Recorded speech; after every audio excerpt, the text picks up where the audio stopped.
Video पर click करने के लिए धन्यवाद। मैं इंद्रपाल सिंह झाला हाजिर हूँ आपके लिए सरल भाषा में गणित ओल्ड पेपर सॉल्यूशन वीडियो 7 लेकर, जो कि आपकी इंडियन आर्मी की आगामी परीक्षा जो रिटर्न टेस्ट होने वाला है उसके लिए मददगार साबित होगा। इसी विश्वास के साथ चलिए शुरू करते हैं आज का यह वीडियो। पहला क्वेश्चन है, पृथ्वी पर दिन और रात क्यों होते हैं? दैनिक गति के कारण। सबसे छोटा ग्रह है बुध। अगुलहास धारा किस महासागर में बनती है? हिंद महासागर। भौगोलिक विस्तार के आधार पर भारत की विश्व में स्थिति है 7वें नंबर पर है, यानी कि 7। सबसे ज्यादा जनसंख्या घनत्व वाला केंद्र शासित प्रदेश कौन सा है? दिल्ली।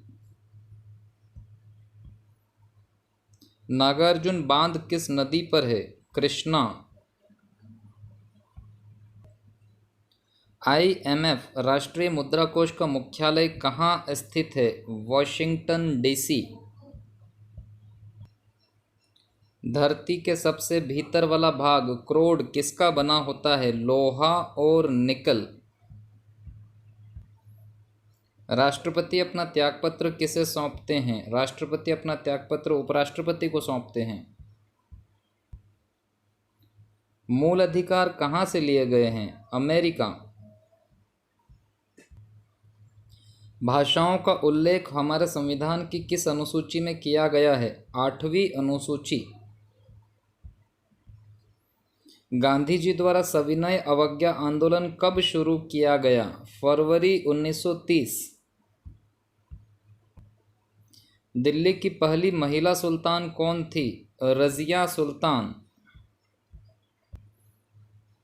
मलेशिया देश की राजधानी क्या है? कुआलालंपुर। वर्तमान में थल सेना अध्यक्ष कौन है? मनोज मुकुंद नरवणे। प्रयोगशाला के प्रथम संश्लेषित कार्बन यौगिक है यूरिया। मनुष्य के रक्त का pH मान होता है 7.4। सबसे अधिक आघात वर्धनीय धातु है गोल्ड। बेकिंग सोडा का सूत्र है NaHCO3। सबसे कम तरंगदैर्घ्य किस रंग की होती है? बैंगनी। मैग्नीज के उत्पादन में भारत का दूसरा स्थान है। प्रथम देश कौन सा है? रूसी संघ। लालटेन में मिट्टी का तेल चढ़ जाता है केशिकत्व के कारण। इनमें से किसको जापान का मैनचेस्टर कहा जाता है? ओसाका। भारत के स्वतंत्रता संघर्ष के दौरान डिक्कन एजुकेशनल सोसाइटी की स्थापना किसने की थी? बाल गंगाधर तिलक। न्यूट्रॉन की खोज किसने की? चैडविक। भारतीयों के लिए नारा किस संस्था ने दिया? आर्य समाज। विंध्याचल और सतपुड़ा पहाड़ियों के बीच से होकर बहने वाली नदी कौन सी है? नर्मदा। इन्वेस्टर प्रोटेक्शन फंड किस संस्था ने स्थापित किया? सेबी। कुंडापुर एवं करवार कच्छ वनस्पति स्थान कहाँ स्थित है? कर्नाटक राज्य में। पेंसिल में किस पदार्थ का प्रयोग होता है? ग्रेफाइट। 7 वर्ष में 8% वार्षिक ब्याज की दर। यहाँ पर वार्षिक साधारण नहीं छपा है, साधारण ब्याज की दर। यहाँ पर आपको साधारण लिखना पड़ेगा, ये टाइपिंग मिस्टेक हो गई, इसके लिए क्षमा प्रार्थी हूँ। हाँ जी, तो साधारण ब्याज की दर से कितने मूलधन के लिए मिश्रधन 3120 रुपये होगा? सबसे पहले आप अपना सूत्र रिमाइंड कीजिए। सूत्र आपको याद है, साधारण ब्याज बराबर मूलधन गुणित दर गुणित समय बटा 100। बस आपको इसमें वैल्यू पुट करनी है, आपको मूलधन ज्ञात हो जाएगा। कैसे करेंगे? सबसे पहले आप साधारण ब्याज के स्थान पर लिखेंगे मिश्रधन अगर दिया है जो कि 3120 है तो उसमें से मूलधन को माइनस करना पड़ेगा, जो नहीं पता है तो x हो जाएगा माइनस। फिर मूलधन को हम एक बार x लिखकर, दर सवाल में दी है 8, समय दिया है 7 और सूत्र में नीचे होता है 100। बिना काटे हम इसको गुणा जल्दी कर देंगे क्योंकि 100 का गुणा इजी रहेगा। 100 का गुणा होगा तो 31, 20 के पीछे 2 0 ऐड हो जाएगी, ये 100 का गुणा हो गया। x में गुणा करेंगे तो बन जाएगा 100x बराबर ऐसा का ऐसा। 8 और 7 का गुणा होके 56x बन जाएगा, 8 7 56। अब हम 56 में इस 100 को ला के माइनस का प्लस बनाएंगे तो 156x हो जाएगा। और इस तरफ चल रहा है 312 के पीछे 000। अब इसको कैंसिल करेंगे बटे में लाकर, तो मैं यहीं कैंसिल कर देता हूँ। 156 दूना 312 और 000 एज इट इज़, तो हमारा ऑप्शन लग जाएगा 2000 मूलधन। 8, 12, 15 का लघुत्तम। वैसे तो 15 की टेबल बोल के डायरेक्ट ला सकते हैं, पर जिन बच्चों ने एलसीएम की प्रैक्टिस कम की हो वे अपने स्कूल की मेथड याद रखेंगे, उससे भी आप करें तो उत्तर सेम मिलेगा। जैसे स्कूल में सिखाते हैं 8, 12 और 15 लिख कर इनको फ्रैक्शन करते जाएं, गुणनखंड करते जाएं। 2 चौक 8, 2 छंग 12, 15 का 15, 2 दूना 4, 2 तिया 6, 15 का 15, 2 एकम 2, 3 का 3, 15 का 15।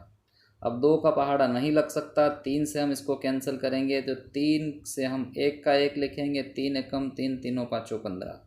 अब 3 का भी नहीं लगेगा तो 5 से आ जाइए, 5 से 1 1 हो जाएगा और 5 एकम 5। अब गुणा करें, 5 तिया 15 दूना 30 दूना 60 दूना 120, यानी कि ऑप्शन बी करेक्ट। 3/4 को प्रतिशत में बदलिए। Very simple question. 3/4 लिखिए और प्रतिशत बदलने के लिए केवल गुणित में 100 लगाना पड़ता है। 4 से कटेगा 25 बार, 25 तिया 75 और फिर पीछे लग जाएगा परसेंटेज का सिंबल, औप्शन आ जाएगा ए। 1 2 3 डैश डैश डैश करके 46 47 48 49 का औसत ज्ञात करिए। हमको सभी संख्याएं लिखने की ज़रूरत नहीं, हम इसको ट्रिक से जल्दी कर सकते हैं। जैसे पहला जो अक्षर है, पहली जो संख्या है वो 1 है, फिर कुछ लिखने की ज़रूरत नहीं, डायरेक्ट डैश लगाइए और लास्ट संख्या लिख दीजिए 49। फर्स्ट और लास्ट जोड़िए तो 50 हो जाएगा और 2 अंक जुड़ रहे हैं इसलिए डिवाइडेड बाय 2, डायरेक्ट उत्तर आ जाएगा आपका 25, यानी कि ऑप्शन बी करेक्ट है। 20 पैसे का 3 रुपये से अनुपात, तो 20 लिखकर अनुपात का चिन्ह लगाएंगे और 3 रुपये को बनाएंगे 300 पैसे। बस इसको काटेंगे 0 से 0, 2 से 1 बार, 2 एकम 2 और ये 15 बार, 15 दूना 30 बन के, तो 1 15 यानी कि ऑप्शन बी करेक्ट।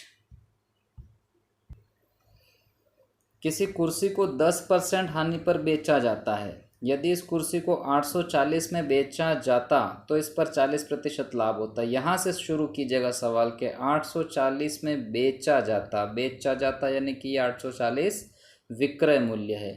बेचा जाता तो क्या होता, 40% का लाभ होता है, यानी ये 840 किसके बराबर है, 140% के बराबर।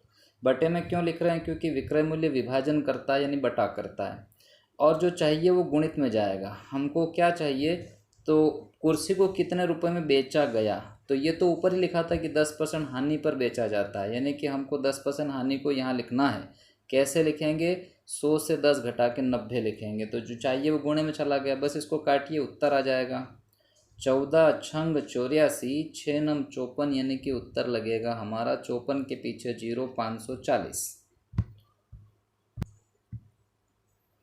2 वर्ष पूर्व पति और पत्नी की आयु का अनुपात 4:3 था। इस लाइन को कैसे लिखेंगे हम, ऐसे लाइन बनाइए और पति और एक तरफ लिख देते हैं पत्नी, और इनका रेशो इनके नीचे लिख देते हैं 4:3। ये 2 वर्ष पूर्व है तो लाइन से इस तरफ हम लोग यहाँ पर मेंशन कर देते हैं 2 वर्ष पहले, पूर्व को पहले बोलते हैं। फिर आगे इस लाइन सवाल की लाइन में पढ़ेंगे तो लिखा उनकी आयु का योग 53 वर्ष हो तो वर्तमान आयु क्या है। अब ये 53 वर्ष योग हो बोला है, हो बोला मतलब ये वर्तमान के लिए बोला है योग। अगर वर्तमान का योग 2 वर्ष पहले जा रहा है तो लेवल में जाते हुए ये 2 वर्ष पति भी कम करेगा और 2 वर्ष पत्नी भी कम करेगा, यानी कि 4 घटा के चला जाएगा, यानी 49। 53 से 4 गया 49। टोटल बटा टोटल करेंगे तो 4 और 3 7 नीचे आएगा। वैल्यू फाइंड करेंगे 7 7 49। ये 7 जो फाइंड हुआ इस 7 से बारी बारी दोनों में गुणा करें, पति के रेशो में करें तो 7 चौक 28। लेकिन याद रखें कि ये जो 28 आया है ये 28 आपके 2 वर्ष पहले के लिए आया है। जैसे पत्नी के लिए समझें 7 तिया 21, तो फिर से मैं कहूँगा कि ये जो 21 आया है ये 2 वर्ष पहले के लिए। वर्तमान आयु पूछी थी तो 2 वर्ष पहले जो 28 का है वो बनेगा 30 का, और 2 वर्ष पहले जो 21 है वो बनेगी 23, यानी कि 30 23 हमारा ऑप्शन है, ऑप्शन बी। ए व बी मिलकर एक कार्य को 15 दिन में कर सकते हैं। इस लाइन को पहले लिखिए, ए प्लस बी बराबर 15। अब सवाल की अगली लाइन पढ़ें, बी अकेला उसी कार्य को 20 दिन में कर सकता है, तो बी अकेला लिख के 20 लिखें। अगर पूछा है कि ए अकेला इस कार्य को कितने दिन में कर पाएगा, आखिरी लाइन यही है, तो हम लोग क्या करेंगे, इससे एलसीएम बनाएंगे इसका। 20 तिया 60, 15 से कटेगा 15 चौक 60 और 20 से कटेगा 20 तिया 60, यानी कि ए बी जो है वो स्पीड लाया है 4 और बी जो है वो स्पीड लाया है 3। अब हमको तो ए चाहिए, तो इस 4 में से ए मिलेगा। अगर हम बी को यहाँ मेंशन कर दें नीचे देख करके, बी 3 है, तो खुद ब खुद 4 में से 3 अगर बी हो गया तो ए कितना बचेगा, 1 ही बचेगा। इस ए की स्पीड को आप इस वर्क ये रहा आपका 60, इसके नीचे कर दीजिए, आपको ए कितने दिन में करेगा आंसर आ जाएगा। तो 60 बटा 1 कटेगा नहीं, मतलब डायरेक्ट 60 उत्तर आ जाएगा, ऑप्शन बी करेक्ट। 54 किलोमीटर प्रति घंटा को मीटर प्रति मिनट में व्यक्त कीजिए। अब देखिए 54 किलोमीटर को अगर मीटर बनाऊंगा तो 54 तो किलोमीटर है, 1 किलोमीटर में 1000 मीटर होते हैं, तो गुणित 1000 करूंगा, और ये प्रति घंटा है जिसको मिनट बनाना है, तो 1 घंटे में होते हैं 60 मिनट। 1 0 कैंसिल हो जाएगा, 6 9 54, 9 गुणित 100 बोले तो 900 मीटर प्रति सेकेंड, ऑप्शन बी हमारा करेक्ट हो जाएगा। एक ट्रेन 210 मीटर और 122 मीटर लंबाई के 2 पुल को क्रमशः 25 तथा 17 सेकंड में पार करती है ट्रेन की लंबाई। इस सवाल को बहुत ध्यान से आपको समझना है, क्योंकि हमें जो हमारा सूत्र होता है मैं यहाँ पर मेंशन कर देता हूँ, आपको पक्का याद है, चाल बराबर दूरी बटा समय, ये सूत्र होता है। ये सूत्र हमको 2 बार अप्लाई करना पड़ेगा, इसलिए बड़ी सावधानी रखें। पूरे सवाल में हमको चाल नहीं पता, यानी कि एलएचएस में जो आता है वो नहीं पता, आरएचएस दूरी बटा समय 2 चीज़ें पता है। पहली चीज़ जो है वो 210 मीटर लंबाई का पुल है, साथ में हम प्लस x करेंगे क्योंकि रेल भी होती है पार होने में, खुद रेल, बटा लिखेंगे समय, समय पहली बार के लिए लिखा है 25 सेकेंड। तो चाल नहीं पता लेकिन हमने दूरी बटा समय लिख दिया। फिर इस सूत्र का दोबारा यूज़ करने के लिए डायरेक्ट यहाँ बराबर लगाएं, क्योंकि एक ही ट्रेन दोनों काम कर रही है, तो बराबर लगा के इस बार लिखेंगे हम पुल की लंबाई 122 दी है, फिर हम रेल खुद भी होती है इसलिए प्लस x, बटा में हम इस बार समय दिया है सवाल में 17, बस क्रॉस मल्टीप्लाई करेंगे आपका उत्तर मिल जाएगा।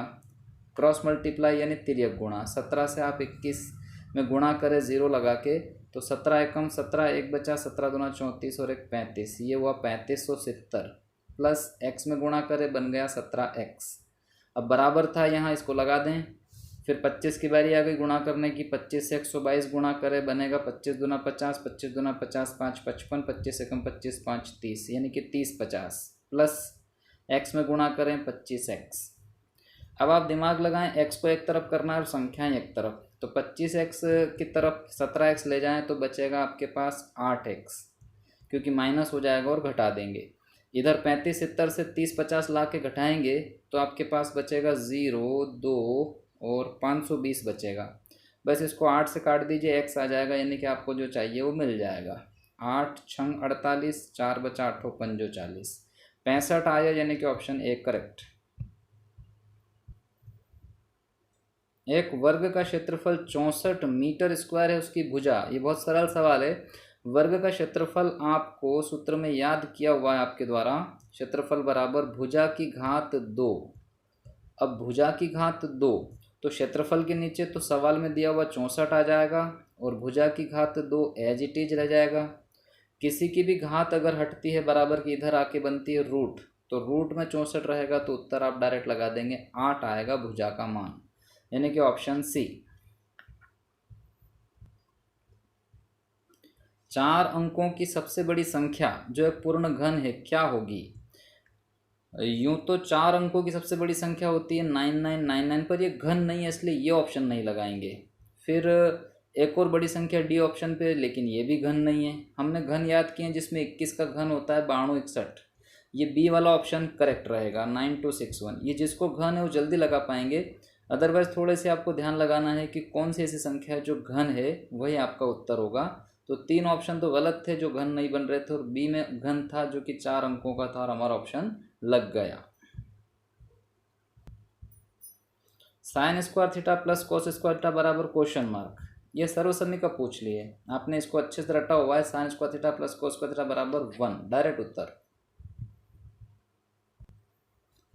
न्यून कोण होता है, न्यून कोण जैसा कि नाम से याद आ जाएगा आपको, 90 डिग्री से कम जो ऑप्शन हो वो लगाएं, यानी कि ऑप्शन ए। बाकी सारे ऑप्शन 90 और 90 से ऊपर हैं, तो 90 डिग्री समकोण और ऊपर वाला जो ऑप्शन है वो सब अधिक कोण। अभी आपका उत्तर आ गया ए ऑप्शन। 55 50 45 40 डायरेक्ट दिख रहा होगा आपको कि 35 आएगा, क्योंकि इसमें चल रहा है 5 5 का डिफरेंस, 5 5 कम होते जा रहे हैं, तो 40 से 5 गया 35। रीजनिंग का क्वेश्चन है, बहुत सरल था, ऑप्शन बी। सूरज को चांद कहें, चांद को आकाश कहें, आकाश को बादल कहें, बादल को वर्षा कहें, तो पक्षी कहाँ उड़ेंगे? कॉमन सेंस, पक्षी आकाश में उड़ते हैं। और इस प्रश्न में आकाश को क्या कहा जा रहा है? इसमें आप देखें आकाश को बादल कहें, तो हम लोग इसका ऑप्शन लगाएंगे बादल में उड़ेंगे, क्योंकि आकाश को बादल कहते हैं। अंग्रेजी वर्णमाला में बाईं ओर से 15वें अक्षर के दाएं 9वां अक्षर क्या होगा? देखिए अंग्रेजी वर्णमाला लिखते वक्त आप ए से शुरू करके सारे 26 अक्षर लिखेंगे, ए बी सी डी करते करते जेड तक।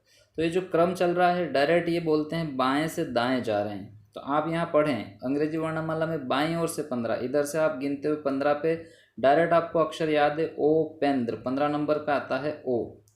तो 15 नंबर का जो ओ है उस ओ से फिर आपको दाएं निकलना। कभी भी किसी अक्षर से बाएं दाएं करना अगर नहीं आए तो उस अक्षर पे आप एरो बनाकर सोचें कि एरो का दायां आएगा जेड की तरफ, तो इधर ही चलना है। 9 और चलना है तो आप डायरेक्ट 15 में 9 प्लस कर दीजिए, 15 और 9 24। 24 नंबर भी आपको याद होगा कि 24 नंबर पे क्या आता है हमारा, एक्स आता है, यानी कि ऑप्शन लग जाएगा सी। 21वीं सदी का पहला दिन कौन सा होगा? ये सवाल देखने में बहुत छोटा लग रहा है, लेकिन इसको बहुत ध्यान से आप समझ जाएं तो इस पर बेस्ड कोई भी क्वेश्चन आया तो आप कर लेंगे। इसको समझाने के लिए मैं सबसे पहले सदियां लिख देता हूं। मैं आपको केवल 4 सदियां लिख के दे रहा हूं। 100 मतलब पहली सदी, 200 मतलब दूसरी, 300 मतलब तीसरी, और 400 मतलब चौथी। बस इस पर हम लोग कितनी भी सदियां निकाल सकते हैं, क्योंकि 1 2 3 4 5 के लिए फिर ऊपर आ जाएं 6 7 8, फिर 9 10 11, ऐसे कितनी सदियां। तो मेन बात इसमें यह है कि आपको सबसे पहले इसमें अंतिम दिनों के कोड आपको बता दूं, उससे आप पहले दिन के कोड याद रख लेंगे। अंतिम दिन के कोड याद रखना है। यहाँ पर मैं एल लिख देता हूँ, लास्ट दिन क्या हो सकते हैं किसी भी सदी के। ये कोड है आपका 5310 5310, इसको आप रट लो। 5310 से क्या होगा कि जैसे हम कैलेंडर में देखते हैं तो पहला दिन सोमवार, फिर दूसरा मंगलवार, तीसरा बुधवार, चौथा गुरुवार, तो 5वां क्या होगा, शुक्रवार, यानी कि पहली सदी का लास्ट दिन जो होगा वो शुक्रवार। 3 नंबर पे क्या आएगा, गिनते चलो आप, सोम मंगल बुध आएगा। अच्छा 1 नंबर पे क्या आएगा, सोमवार। अच्छा 0 नंबर पे क्या आएगा, तो 0 पे कुछ भी नहीं, मतलब रविवार आएगा, ये छुट्टी वाला दिन।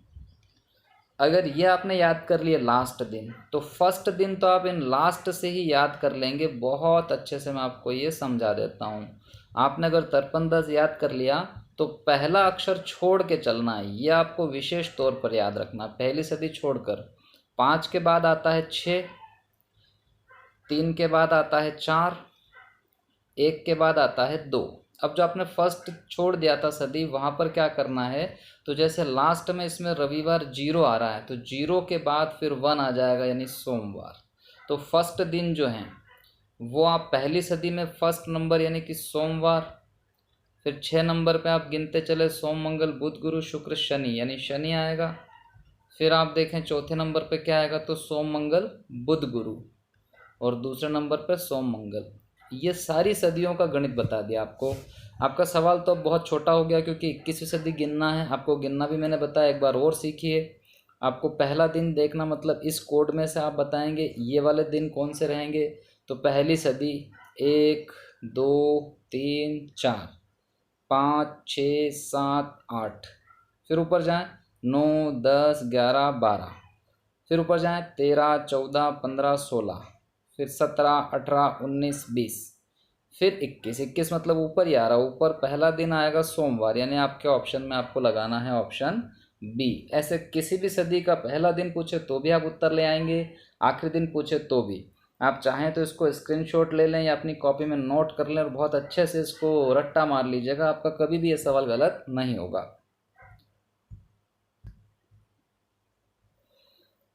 एक स्त्री की ओर संकेत करते हुए मल्हार ने कहा, तो आप यहाँ पर इसको जमा दीजिए कि मल्हार जो है वो बोल रहा है, क्या बोल रहा है, एक स्त्री की ओर एक इंडिकेशन करके बोल रहा है कि वह कहा कि उसकी एकमात्र बहन, यानी जो भी स्त्री उसकी एकमात्र बहन, मेरी पुत्री की माँ, यहाँ से शुरू होगा। मेरी पुत्री मतलब मल्हार की पुत्री, मल्हार के नीचे लिखी जाएगी मल्हार की पुत्री, जनरेशन नीचे आएगी।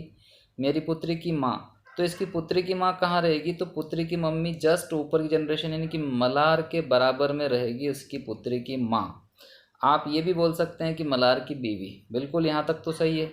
तो अब इस सवाल को आगे पढ़ते जाइए कि उसकी एकमात्र बहन मेरी पुत्री की माँ, यहाँ से मैंने शुरू किया था, मेरी पुत्री की माँ, तो माँ से ऊपर फिर आपको एक और करना है, माँ